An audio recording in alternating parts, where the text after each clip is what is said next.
Welcome to the channel, friends. So today's video is going to be covering the Honeywell Home Pro 3000 series programmable thermostat. And in this video, I'll be covering how to do the setup menu, which is also called installer setup, and go over each function and setting and what it means. I also did a video on manual override as well as full programming of the device. So check out those other two videos, but this here is the third. And we're going to go over how to properly set this thing up. All right, guys, so let's take a look at the thermostat.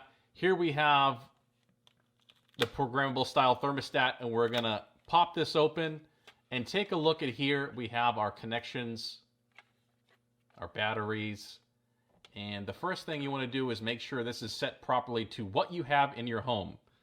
So the button or switch to the left is going to be for gas or oil. And then if it's switched to the right, like that, it's for electric or heat pump. So I'm going to switch it to gas or oil because that's the most common setting. But double check what yours is. It's very important. To set this up properly, you're going to want to figure out what you have in your own home. Now, the next step is to go into the setup menu or the hidden menu, which is done by simply holding these two buttons. And now we have a screen that looks like this. We have the function, and then we have the setting number. And as you cycle through here, it changes the function and allows you to adjust these.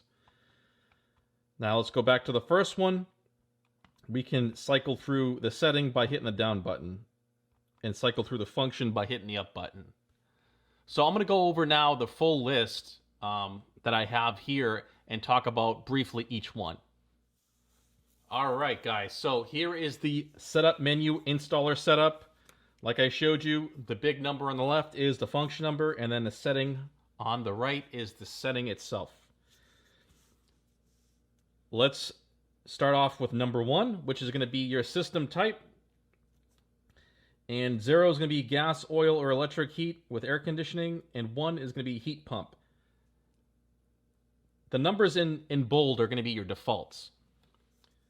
And the next one, which is 5. Heating cycle rate, 5 is for gas or oil furnaces or less than 90% efficiencies. 1 is for steam or gravity systems. 3 is for hot water systems. 9 is for electric furnaces. Number 6 is auxiliary heat cycle rate. So CPH stands for cycles per hour. You can limit how many cycles per hour or how many times it turns off and on per hour. And that's going to be for auxiliary heat cycle rate. And 5 is for gas or oil furnaces of less than 90% efficiencies. And number 1 is for steam or gravity system. 3 is for hot water systems. 9 is for electric furnaces. These settings are exactly the same as above, as you can see. 5, 1, 3, and 9. Number 8 is going to be your emergency heat cycle rate, CPH. So cycles per hour, same thing.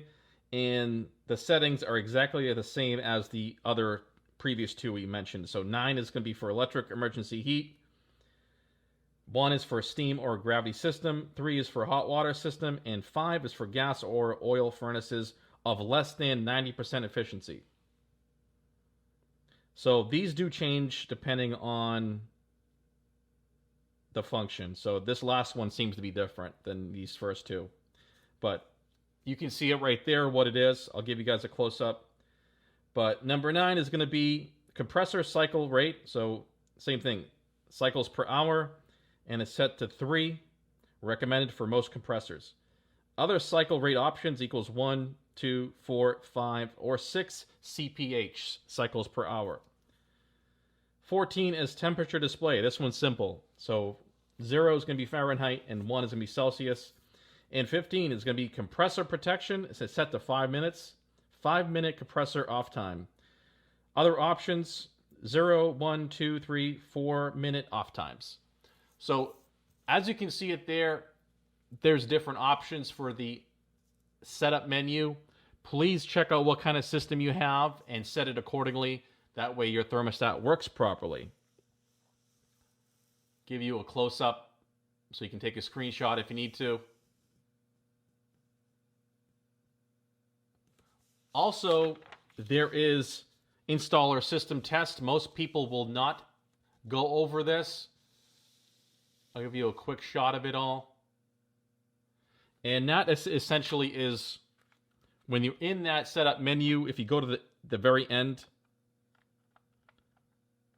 so you'll have 10 and 70. So depending if you're in heat or cool, the system test is different. So you'll see a different number. So I switched over and it's at 30. And you still have 70. So what those numbers mean are what this list hit right here is. So I'm going to go over really quick what that means. Even though most people aren't even going to care about this, I'll go over it really quick. So the first one is going to be 10. That means heating system test. 0 is heat and fan turn off. 1 is heat turns on. 2 is auxiliary heat turns on.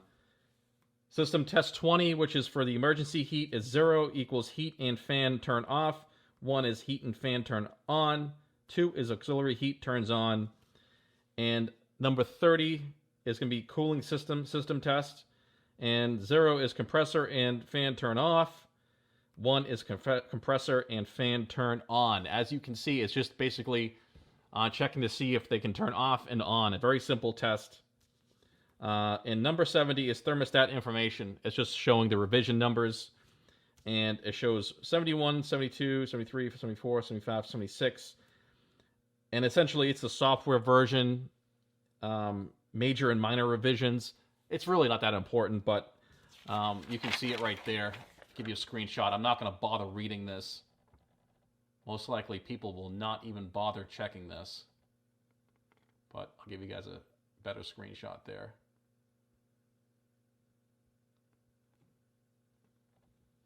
So if you want to check that out, go ahead. That covers the system tests, but most likely your HVAC technician installing the system is probably going to do that and be the only one really worried about that. But for the most part, this is something you want to take care of. So go through that setup menu, that installer setup, and double check and verify that these are all correct and according to the system, heating and cooling system you have in your home. All right, guys, so that there is the full wrap-up of the setup menu. I hope you guys enjoyed the video. If you have any questions or comments, please place them right down below. And if you haven't subscribed to the channel already, please go ahead and do so. I want to thank you guys for watching, and I'll see you on the next video.